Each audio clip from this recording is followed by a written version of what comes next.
It turned out the family had something of a sordid past themselves, accused of filing false claims in the past, and so the jurors ultimately concluded that there wasn't enough proof to show that Michael Jackson had committed these crimes. He was acquitted, but as I said, he never really was the same. I mean, that trial, the whole world was watching. I mean, we've all been to these big media events, but there was nothing like this. It wasn't just the national media, it was the international media. And then there would be throngs of fans across from the courthouse, people who just loved Michael Jackson, and they would scream and yell, frankly, at the reporters as we would go into the courthouse because they didn't like some of the details that were being reported about the case. So it was just one of those kind of cultural phenomenons in many ways. And I forget the sort of sideshow that would happen outside the courtroom. There was a time when Michael Jackson said he had terrible back pain and didn't come to court one day.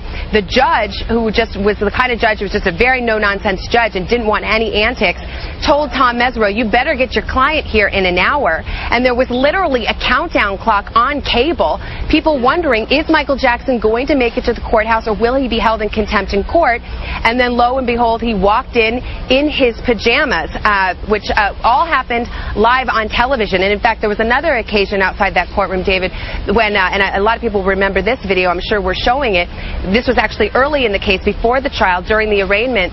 There were so many fans that came to the courthouse hoping to get a glimpse of him that he hopped up onto the SUV and did a little dance, something that did not go over well with the judge in that case. So that trial will be as much a part of the Michael Jackson story as all of his other triumphs in music since he was a little boy. NBC's Savannah Guthrie. Savannah, thank you very much. And again, for those of you who are just joining us, NBC News is reporting, we're reporting at this hour, that Michael Jackson has died. Jackson apparently, well, it's unclear what the cause of death was, but a number of reports this afternoon that paramedics were summoned to Jackson's Holmby Hills house, where Jackson was unconscious and unresponsive. The paramedics performed CPR. That, of course, did not work. Jackson was taken to the UCLA Medical Center, where doctors pronounced him dead after he had apparently been in a very deep coma. Jackson's family members, his father Joe, and there's something of an estranged relationship between Michael Jackson and his father, but nonetheless, Joe Jackson told our NBC affiliate in Las Vegas this afternoon that he had been told that Jackson had been in cardiac arrest or had suffered some type of heart attack. All of this came at a time when Michael Jackson was less than just a couple of weeks away from starting a 3-year-long world tour, which Jackson had hoped to essentially resuscitate his music career, wipe out the debt that he had incurred, and essentially get back his reputation that had been tarnished in large part from that 2005 trial that Savannah was mentioning. We're told that Jackson had been working out with a physical trainer, that he'd been trying to get in appropriate physical shape for a demanding concert tour so that he could give the sort of performances that his fans, many of them, expected and anticipated from Michael Jackson. But again, NBC News is reporting that Michael Jackson this afternoon died. Jackson, of course, part of the famous Jackson 5 from Gary, Indiana. Jackson was 50 years old. He will long be forever remembered, not only for the weird behaviors and the pajama arrival at the courthouse and all the problems that seemed to follow Michael Jackson the last couple of years, but his album Thriller in the 1980s is the single biggest selling album in U.S. history. It made Jackson a fortune. It was a fortune that some Jackson fans felt was wasted away on things that they couldn't quite understand. There were episodes, of course, throughout the years with Michael Jackson that just seemed so strange, but as strange as Michael Jackson was, and you can see from some of his fans, he was a beloved figure in so many ways. It is just an amazing and incredible and shocking scene, I would suppose.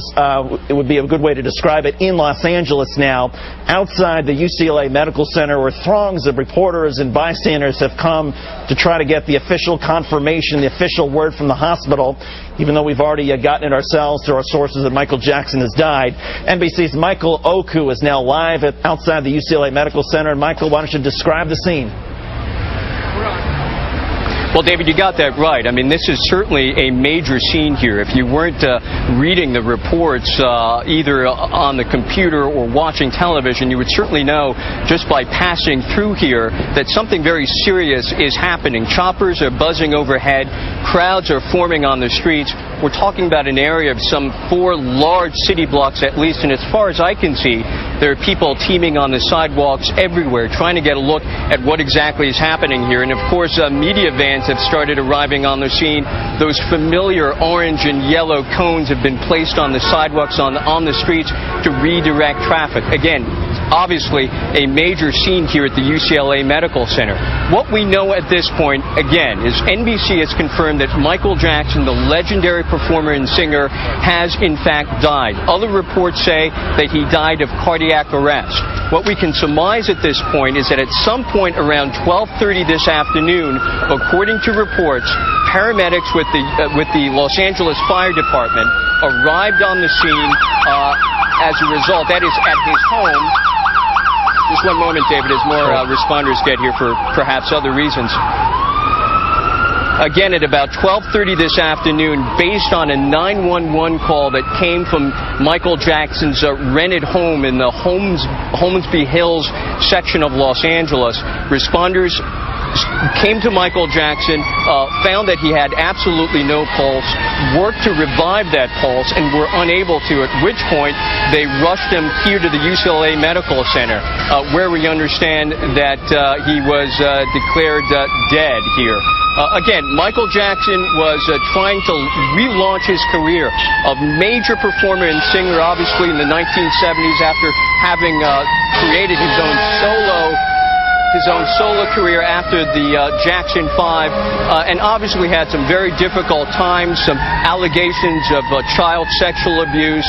There have been reports, of course, that he has been having some very serious financial problems. A report in the Wall Street Journal recently saying that he was at least $500 million in debt, and that he was trying to get his home back again, or to try to sell it, that he was having some hard time trying to upkeep that Neverland Ranch. Was launching major concerts in Europe, was working overtime to do that. Now, of course, we understand that he's passed away. David? Michael Oku outside the UCLA Medical Center in Los Angeles. We're joined now on the phone by Mark Lester, who is the godfather of Michael Jackson's children, Prince and Paris. Mark, obviously, our sympathies, our condolences are with everybody in the Jackson family and everybody who's close to him. I wonder if you can just tell us what you heard today, what you know, your reaction.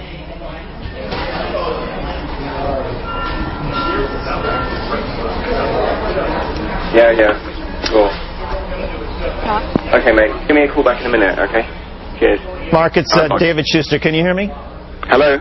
Yeah, Mark, it's David Schuster, and I just want to get your reaction, our sympathies, of course, with the entire Jackson family. You're the godfather of Michael Jackson's children. I wonder if you can talk about the situation as you know it. Well, we're just absolutely shocked, and we're absolutely devastated. We're just hoping and praying that these reports are unfounded, but I mean, it's so sad. We were with Michael just shortly, and he was in such good form, such good spirits, so positive. I'm just absolutely devastated about the whole thing. Mark, when was the last time that you saw Michael? You said that he was in good spirits. He seemed to be doing well. Well, we spent a lot of time when he was here in London. He was preparing for it and did a presentation at the O2 Arena, and he was in just such a high. He was focused, and he was just really looking forward to his concerts here in London. What was he like as a father? I mean,